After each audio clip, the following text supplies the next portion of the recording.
Hi, I'm Julie Zimmerman, and I'm a professor of anthropology at SIUE. We're at the Gehring site here, and I'll take you back through. Well, first of all, let me say about the location of the site. We are here at the base of the bluff. I'm looking off to the east, and I can see the bluff rising over there. For those of you who are familiar with the SIUE campus, I'm directly due west of the Whiteside Cemetery. If you look at the first maps of this area, 1814, the GLO maps show that this land had been deeded to William Bolin Whiteside, and he's buried up there with that spire of a tombstone. So we're directly due west of there. Here's a map or an aerial photo of the Gehring site, and for all you little kids who played soccer at the Y and all you parents who took your kids to soccer at the Y, here's where the Y soccer fields are, right down here. So this is Stadium Road, formerly known as Bluff Road on the SIUE campus. This is Cordy Stadium, and the YMCA soccer fields are here. And then you are probably familiar with that tree line if you have used to park over here. This is the community soccer field. I think it's currently Metro East Soccer plays there.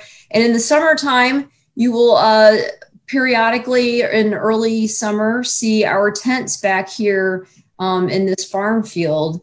And this is our site here. It's 11 MS 99, this big red blob. It's about 35 acres in total.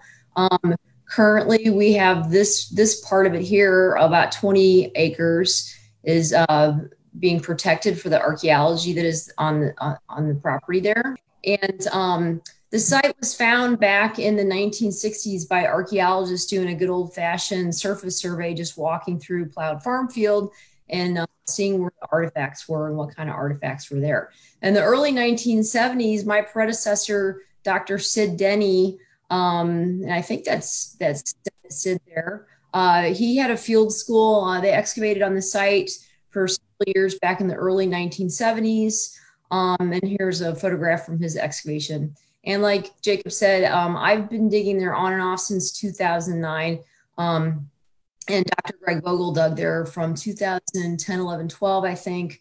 But I'm going to be talking about my excavations 2009 and 2013, 14, 16, and 18. Okay, so this is what big picture, this is what we know about the Gehring site so far, based upon excavations and our surface collections. We know that there's just about every time period of that an archaeologist might find in this area is represented at the Gehring site, going back to 10,000 years ago. So most of that is Native American occupation until the 1800s. So this is the oldest. Here, let me move this. This is the oldest artifact found on the site. Here is the base of a stone spear point that dates back to about 10,000 years ago. And this is a representative here. This is a piece of broken pottery. That's the maker's mark with a little unicorn on it.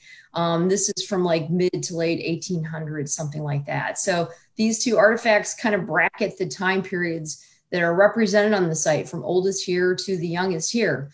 But the time periods of greatest intensity on the site, where people are living there for the longest, maybe even year round at different periods, would be the Middle Woodland occupation from something like 100 BC to AD 350, and the Mississippian period occupation somewhere between AD 1050 and 1400. So we also call Middle Woodland Havana or Hopewell. So you'll hear me use those terms. And I hope that all of our viewers have been to Cahokia, because it's the largest archaeological site north of Mexico, the largest city in the world, arguably at its peak around AD 1200. And so Mississippian time period is when Cahokia is the big city. So these are the two primary occupations at the site. And I'm going to tell you, all archaeologists around here want to do Mississippian, and you can't help it. It's here, it's everywhere. But the time period that really interested me is Middle Woodland period, because we know a lot less about it in this area.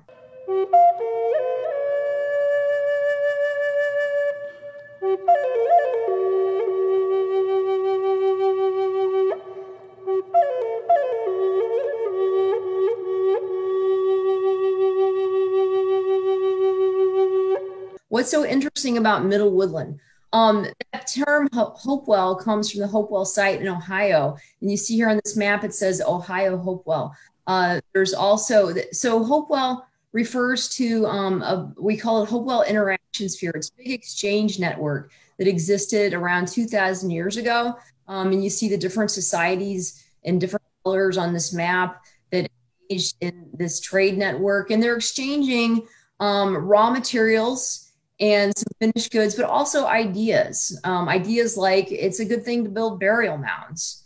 Okay, so this kind of the center some people would see is Ohio Hopewell, but another really important center of like the two big hotspots are Ohio and also what's called Havana Hopewell to the north of us, centered in the Illinois River Valley along here.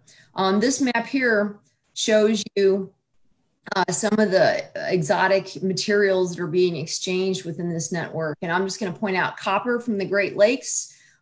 Which they can make into cutouts, and they can soft hammer it into different shapes. Mica is a kind of a shiny mineral that occurs in sheets that's coming from the Carolinas. All the Minecrafters, if kids ages out there or viewers watch you play Minecraft, will be familiar with obsidian. It's volcanic glass, and most of the obsidian is going from is coming from like the Yellowstone area to Ohio, but a little bit of it lands in Illinois along the way, but the vast majority of it is going into Ohio. Those Ohio Hopewellian people are like obsidian hoarders. Okay, so they're also, Hopewell people are also into other shiny minerals besides the mica, like galena and quartz. So they like shiny stuff, okay? Silver also coming from the Great Lakes. So why do I like Hopewell so much? Why was I so interested in Hopewell? Again, we don't know as much about it here in the American Bottom, which is the area we're in, the Mississippi River floodplain that goes from Alton down to Chester. We don't know as much about it here, but also what's really interesting about Hopewell is these ideas they're exchanging are represented in their artwork. They make this beautiful artwork that shows that they've got some pretty interesting ideas they're communicating. So let me show you here a couple examples of a few of my favorite artifacts from Middle Woodland Period. These are from the Illinois Valley north of us. These are not from the Gehring site. Okay, I wish. All right. So here we have on the right here, two little ceramic bowls. And when I say little, they'd probably fit in your hand, something like this. You can see these are centimeters marked on these scales here. But they're about the size of a typical cereal bowl. Can you see this funny shape outlined on it? This is, well, I'll tell you what it is in a second, but you see it on this image here too. So this is a mussel shell. And I was working in the Illinois State Museum on my dissertation 20 years ago when they found this and came in with it to the museum that day. This is a mussel shell from which the outer layer has all been scraped off to reveal the nacre, the mother of pearl underneath. So it's beautiful, shiny, like a pearl. And then somebody has carved in the same image.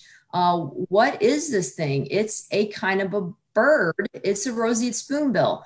The roseate spoonbill, which is this creature here, if you don't know what I'm talking about, the roseate spoonbill is a bird that is only found like down, they're not here, they don't live here, they're down in the Everglades, that area roughly. I saw roseate spoonbills for the first time in the wild last year when I went to the Everglades for the first time.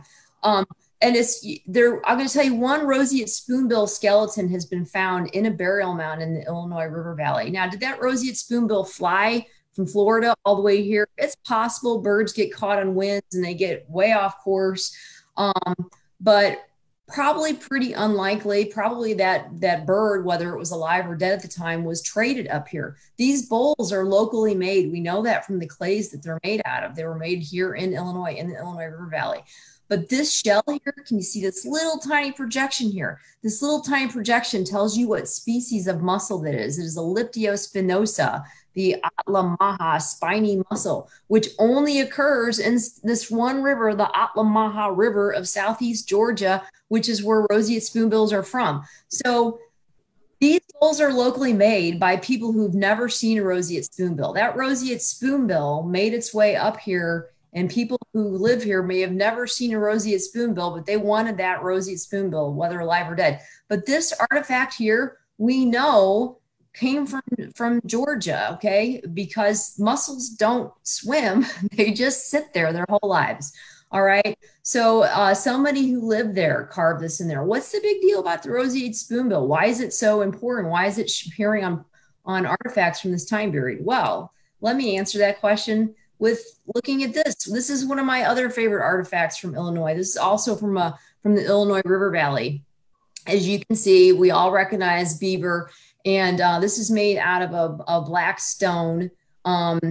And it's just a few inches long. It's about this long. You would smoke this. You would put a tube in here, and you'd pack this with tobacco. They have tobacco. They're growing in their gardens 2,000 years ago. Has come from South America. Besides the fact that this is such a beautifully realistic rendition of this cute little beaver, his eyes are made out of freshwater pearls. His tooth is made out of, guess what? A beaver's tooth. They took a beaver tooth and they carved it and stuck it in there to be his teeth. And so they're smoking it with the tube coming out here. They're looking at this little guy. He's looking them in the face while they're smoking this pipe. So what do beavers and roseate spoonbills have in common? They're both diving animals. They dive down into the water. They're earth divers in a Native American mythology. So it's a very common Native American creation story from tribes of the eastern, what's now the eastern United States. I think both Iroquois and Algonquin groups, stories about the earth begins, it's a water world, and to bring earth to this world and make it into the earth that we know, these earth divers swim down one by one into the water to try to retrieve the earth and bring it back up. And in the stories, it's always one animal tries and fails, second animal tries, fails, third animal tries, fails, fourth animal tries, and finally succeeds. And that's how the earth begins, but with this little bit of earth brought back up. And it's usually muskrat is the successful fourth animal. But I have no doubt that when we're looking at these artifacts, these are earth divers. And so when you look at this little cool little pipe, or these artifacts showing that roseate spoonbill, these are telling creation stories. It would be like looking at a picture of Adam and Eve and we all know what that means. Okay, so they're telling stories, and that's what these artifacts represent. All right, so let me point out that all of those artifacts that we just looked at came out of burial mounds, mounds like this in the Illinois River Valley. And so if we look at this map here again, we call this Havana culture, named for the Havana, town of Havana has burial mounds there also in the central Illinois River Valley up near Dixon Mounds Museum if you have been there. And you can see all up and down the Illinois River Valley and the Mississippi River Valley too within this area, there are lots of burial mounds. So within these burial mounds, they're burying people, but they're also burying with them lots of these beautiful works of art and exotic materials coming from all over this trade network area, this Hopewell interaction sphere. Down to the south of us, this is called Crab Orchard, down to the south of us, a different Hopewell culture, but they're also building burial mounds up along the Kaskaskia River and the Mississippi River to the south of us in the Wabash. But here, where we are in the American bottom, see this red dot here, that is the Gehring site. And you notice, sorry, these maps aren't one map, but there are no burial mounds in this area. So where is the American bottom, this floodplain where we're at of the central Mississippi River Valley? This is the center of the world for Mississippian people, for Cahokians 1,000 years later. In the Middle Woodland Hopewell period, 2,000 years ago, this is kind of a backwater. This is, we're not Havana, we're more like Havana people to the north of us than we are to the Crab Orchard people to the south. But we're kind of like an in-between area where these cultures come together, all right? And we do find some Hopewell materials here, but no burial mounds. There are burial mounds across the river in St. Louis, but not here in the American bottoms.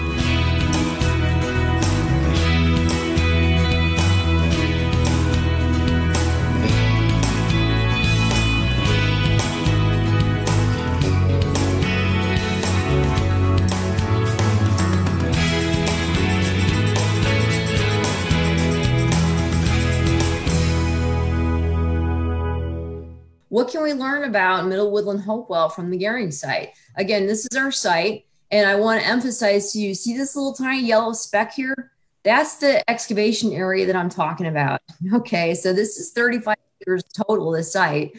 And the area that we have excavated, I forget, it's like less, I don't remember the off the top of my head, it's like less than 2,000 square feet. So we have excavated a tiny little part of the site. And so first, what you're looking at in the map here on the right is showing you the plan of the area where we have excavated. So every year we dig a little area, and so we draw a new map. And so we put these squares together and we can see the site as it's unfolding before us, one little square at a time.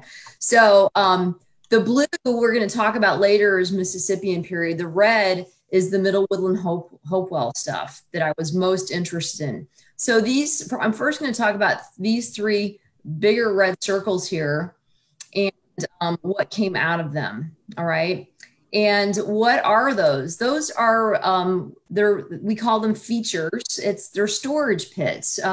It's where Native Americans 2,000 years ago or 1,000 years ago, if we're talking about Mississippian, they're digging holes in the ground to store stuff. Okay, so 2,000 years ago, they're storing things like sunflower seeds. They're growing sunflowers in their gardens. They're growing squashes in their garden. If you like zucchini and yellow squash, like I had for lunch today, thank the people who lived here 4,000 years ago, domesticated the ancestors of yellow squash and zucchini right here 4,000 years ago. So they're growing those plants.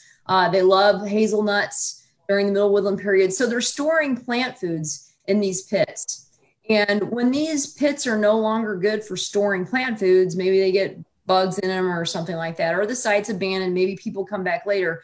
Eventually they start throwing trash in those pits. And so when we find them, they're full of, we are finding plant remains in these pits. I told you not too many animal bones. But they're also full of broken up artifacts, such as what you're seeing here. These are big pieces of pottery sticking out. And so how deep, speaking of dig deeper, how deep do we have to dig? Not deep at all. This site has lost about 5 feet of topsoil since the 1970s because of horseradish agriculture, which is very destructive. And so we're finding these 2,000-year-old features. This is ground surface today, is right here where our cursor is pointing. And so this is just like a foot or so below ground surface. We remove what's been plowed and we'll see a big dark circle and we know this is a storage pit. And so those digging into those, that's where we're finding most of the artifacts. So again, here we can see pottery sticking out of this feature. And here's the pottery that they came out of that feature. So these are the kind of pottery that archaeologists usually find. These are some nice big pieces here. So this is about a foot from top to bottom. Here's my scale down here. Again, these are centimeters in my scale. This piece here is a piece of like this jar here. This is called Havana ware. This is the everyday pottery that they use. This stuff over here is the fancy stuff. This is Hopewell ware. This is from a bowl, but you can see the design on it would be like from this Hopewell jar here. So the Havana ware everyday stuff, they'll put little bumps at the top and they've got cord impressions on it, but otherwise it's undecorated.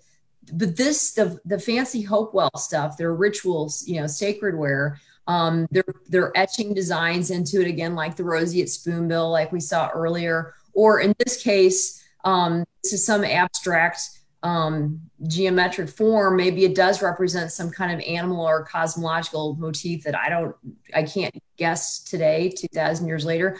But I want to point out to you, do you see that red in there? That beautiful red paint is preserved 2,000 years later. It's spectacular. And it is incredibly rare. I want to emphasize, it is very rare to find this beautiful red painted Hopewell pottery here in the American Bottom. Up north in the Illinois Valley, they find this pottery mostly in burial mounds, but to find it down here in the American Bottom, in this kind of no man's land in between area, that's pretty unusual. Here's a close-up of that pottery here. You can see the red paint just a little bit better. And here's some of the other artifacts that came out of that pit. Some spear points from that time period, stone spear points. And these are also stone tools here. We call these lamellar blades. They're long, skinny flakes. And we're not sure exactly what they were using them for, but they are specific to this time period. Okay, so those are some of the artifacts that came out of that feature we found back in the summer of 2009. So we found one Mississippian period house there. We found another Mississippian period house just north of me. And up towards the north end of the field, some distance away, there was another Mississippian house that was found by archaeologist Greg Vogel and his field school crew. So we're looking at a map here of the excavations just that I've done here at the southern end of the site. And what you see in blue is what dates to the Mississippian period. What you see in red is what dates to Middle Woodland Hopewell period, 1,000 years earlier than that. So we have these two Mississippian period houses. The way Mississippians built their houses was they would dig a big rectangular hole in the ground, and it might be like waist deep or something like that, and then they would dig wall trenches, and then they'd slap a wall up and build the structure over that. So what you're looking at basically is like the basement of the house. So where is our basin here? We have the wall trench. There should be that little basin, or the base, like the hole in the ground should be on top of that. We shouldn't be finding these wall trenches until the bottom of the floor. So where'd the floor go? It was probably, again, plowed away. We estimate 5 feet of topsoil lost since the 1970s. So it's kind of a bummer. If we had dug the site in the 1970s, like Sid Denny did, we would have found a beautiful Mississippian surface, and 5 feet deeper, that Middle Woodland surface would have been intact, unplowed. But unfortunately, now it's almost most of the Mississippian stuff is plowed away, and the Middle Woodland is plowed too. So sometimes it's better not to dig deeper.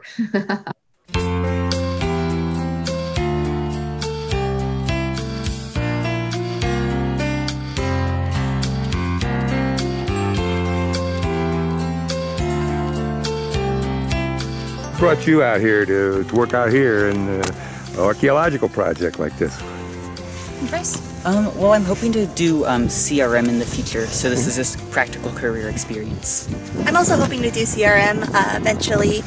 I'm just, the idea of traveling around to do archaeological work sounds really exciting for me, so that's definitely what I want to do with my career.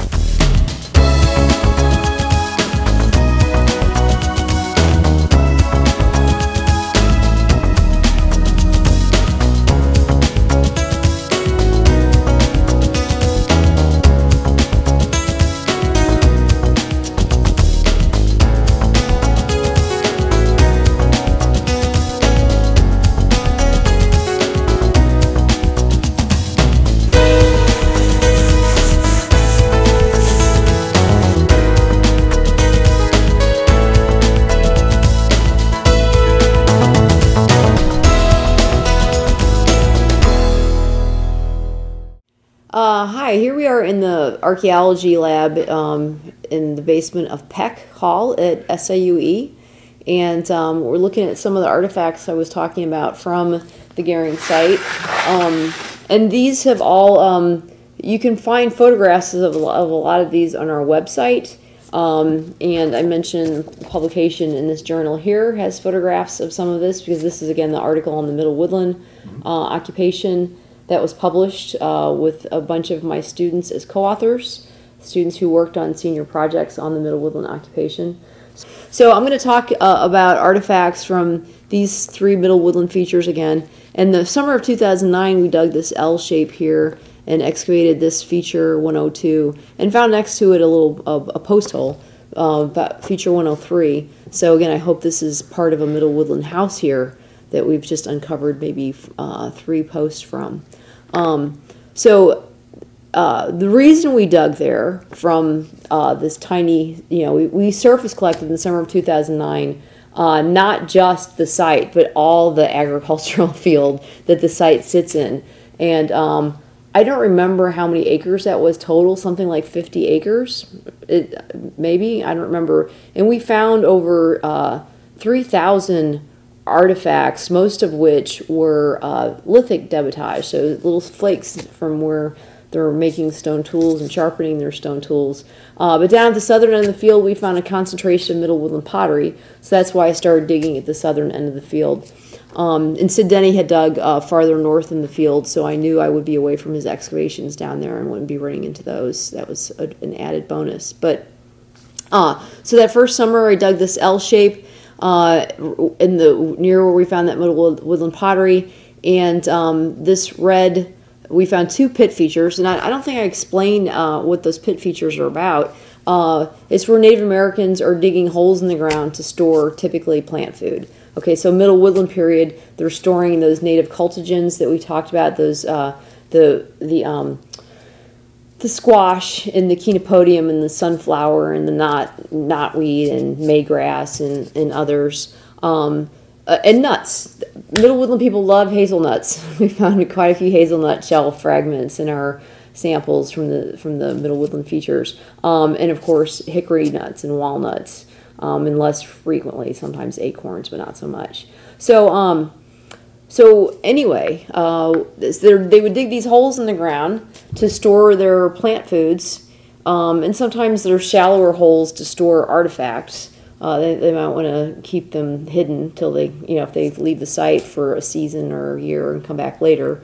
And then when those storage pits are no longer good for storing plant foods, maybe they've become contaminated with bugs or something like that, then they start throwing their trash in it. So when we find these features, whether it's the storage pits or the house floors, it's because people have thrown their garbage typically into that hole in the ground. And so as a result, it's left, it's full of loose organic materials. I told you they would have lived in this house, and maybe when the soils were depleted, moved away and came back 50 years later. Well, now if they're living here, they start throwing their trash in this old hole where the old house was, right? So as a result of later people's throwing, and it could be 6 months later, it could be 6 years later, 25 years later, whatever, later people's coming in and throwing their garbage into those old storage pits and old house foundations. As a result, these features are full of a loose, dark, organic, rich soil and artifacts. Okay, so first I want to talk about the artifacts that came out of this pit here, which is the oldest of the Middle Woodland pits. So here's the everyday pottery that they would have been using. This is called Havana cord marked. It's here's if you can see the cord impressions running down it, and you can see that these are called nodes, these kind of like pimple shapes across the top. So this is the typical everyday pottery that they would be using during early Middle Woodland Period, Middle Woodland Period. But this is identical to pottery that is from the Illinois Valley. Okay.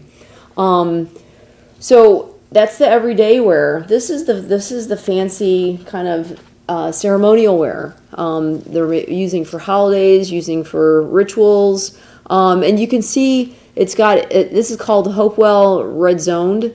You can see engraved lines like this. This would have been a bowl with these engraved zones on the pot, which is why they call it red zoned, and they've painted within those lines red. So again, this is typical. Here's another piece presumably from the same bowl, and this would be of the rim of a similar series, probably not the same bowl, but maybe a Hopewell jar. This would be the rim of that jar. So the rim usually is the part of the vessel that tells us the most, gives us where the decoration is, that allows us to identify what style and therefore what time period the pottery is. But when you find fancy decorations on even the body sherd, you can identify what the style is. So these are rims from Hopewell. This might be from another bowl. But this is probably from a jar. So this is higher up on the vessel. We can't see. Maybe there's red paint down, and we see the incised lines here. Maybe there would have been red paint over here. This could be coming from the same vessel. But the reason we identify these as Hopewell, again, is the design, but also because they are thinner. The everyday wear, Havana wear, is much thicker. This Hopewell fancy stuff is a very thin walled vessel, and it's tempered with the inclusions that hold the clay together. The temper is limestone on the Hopewell pottery, whereas for the Havana everyday ware, it's crushed up rock and old pots and stuff like that. And it's early stuff. So this fits our model of people migrating from the Illinois Valley to the northern American bottom and then gradually moving south throughout the Middle Woodland period. Also from this feature, besides the pottery, were these lamellar blades. So, and these are just a sample of them. Again, in 30,000 artifacts from the surface of the site, we found lots of lamellar blades. So these are distinctive to the Middle Woodland time period. And a blade is, by definition, a flake that's at least twice as long as is wide. But they're making it in a specific way by taking a stone core and driving these long, linear flakes round and round. And the thought is, when they find these on mortuary sites in the Illinois Valley, they think maybe they're using them for processing dead bodies or something. But here in the American bottom, they're not found on mortuary sites. This is a habitation site. People are living here. They're not burying their dead here. We have no evidence that where these Middle Woodland people are being buried. Like I said, the burial mounds are up in the Illinois Valley. There are also burial mounds across the river in St. Louis County, maybe St. Charles County. So there are no known Middle Woodland burial mounds in our area. So these are probably being used for something else in this area, unless they're processing the bodies here and taking them somewhere else for burial. Anyway, so the white chert is the local, everyday kind of chert, Burlington chert. That's the common stuff. This gray is a chert that's coming from southern Illinois, Cobden Dongola, which is a very lustrous, high-quality chert. This is also Burlington, like these two, except this has been heat-treated, so it has turned pink, which makes it more lustrous and easier to work. And this is, I could look it up on the tag if I chose to do so. This is an exotic imported chert also. You can see it's a very high quality, but I don't know off the top of my head. I'm not a lithic specialist, so I don't remember what that chert is. And this came from our surface collection. This is a lamellar blade that they refer to as a lizard effigy. And I'm not going to lie, I look at it, I'm like, lizard, really? But if you've seen enough of these, here are the lizard features. Here's the tail towards you. Here's the head towards me. And we see 4 legs, and it looks kind of pregnant, or maybe it's got a little pot belly. But I know this is it's a lamellar blade. It's made on a lamellar blade, even though I'm not a lithic specialist, because I can see what's called the dorsal ridge, this line running down the length of that blade. So, and then it's also a Burlington chert like these, the local chert. When I say local, maybe it's coming from Alton, maybe from down along like Columbia, Illinois, where you see the bluffs. That's where the outcroppings of chert are. Not here at the SIUE campus. The bluff is very gradual, and the closest chert outcrops are probably Alton. So that was really great stuff. Those were really fantastic finds for our first season. And I was department chair, so I didn't come back out into the field until I was no longer department chair. My term was up in the summer of 2013. So I came back out, and we excavated in this adjacent unit here and up in here, and found this Mississippian wall trench structure. But in the adjacent unit, we found these 2 Middle Woodland features. This one also had Middle Woodland Hopewell pottery in it, but not red painted like this, a later variety of Hopewell fancy pottery in it. And it also had this really cool little figurine in it. So you can see it's about the size of the palm of my hand, and it's kind of unusual. You find figurines in the Middle Woodland period that are like this from the waist up. They call them Casper the Ghost figurines, where they're just like a blob with stumps for arms and a stump for, they have no legs, okay, usually. The Casper the Ghost figurines, like Casper the Ghost from the cartoons, they don't have legs. They just have stumps for arms and no facial features or anything. This one, it's kind of a cone head, but it looks like it may have had a little face that popped off. I'm not saying it had a nose or anything, but the face is broken off, so we can't see if it did have facial features. So that's what Ken Farnsworth tells me, that something like 100 of these Casper the Ghost figurines have been found in the American Bottom, St. Louis area, up into the Illinois Valley, and they typically are found on habitation sites. One has been found in a child's grave, so one theory is that maybe they were toys for kids, and some people think the joke about archaeologists, right, is if we can't explain it, it must be a ritual.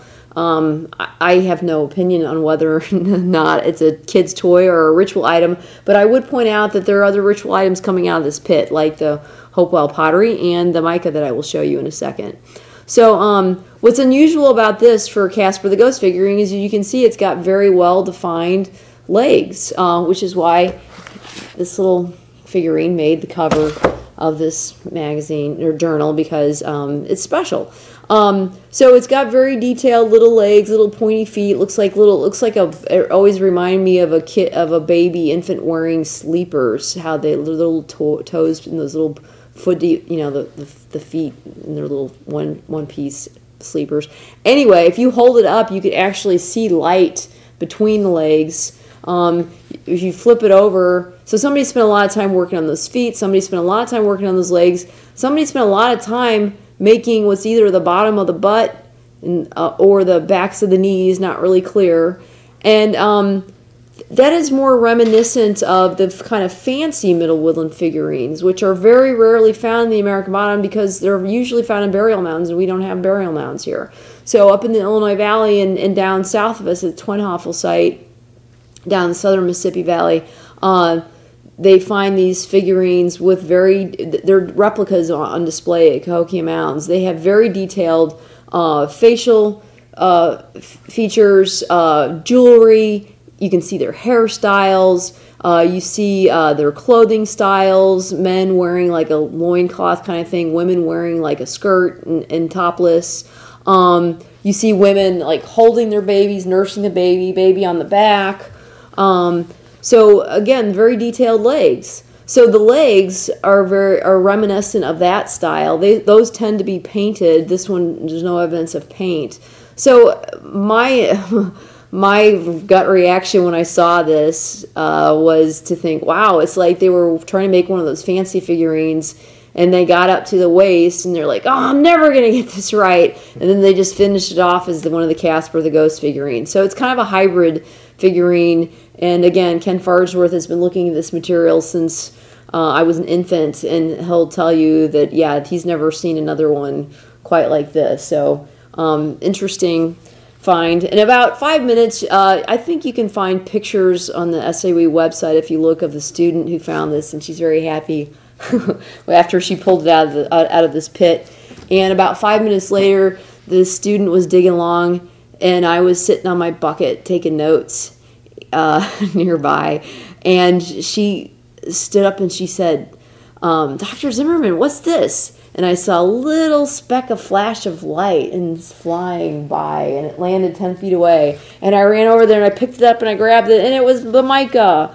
And here it says not, I don't think it's going to photograph well, but here's some of the mica that came out of that pit. Again, it's, a teaspoon at most.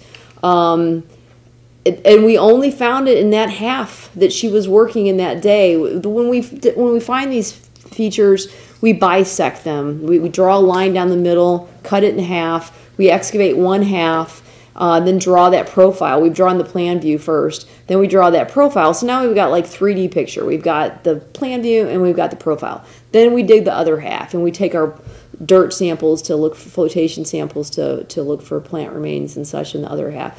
So we only found the mica in that first half. When we got to the second half, we didn't find any mica, and frankly, I wonder if it's not because we had terrible torrential rains over that course of excavation, and I think that there could have been mica in the other half that melted when the water hit it.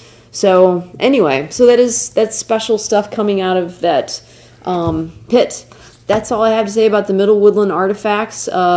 The Mississippian, as I mentioned, the artifact sample that we have collected has not been as impressive because these features are so plowed away. However, I have looked at artifacts from private collections that are pretty impressive from the Mississippian occupation as well. So if you know of anybody who has collections from the site from back in the day when it was still plowed, it hasn't been plowed in almost 10 years, but so people have stopped collecting it. But if you know people who have collections who would be willing to let me document what they've got, that's all we want to do is record the information so that we have a better understanding of what happened at the site.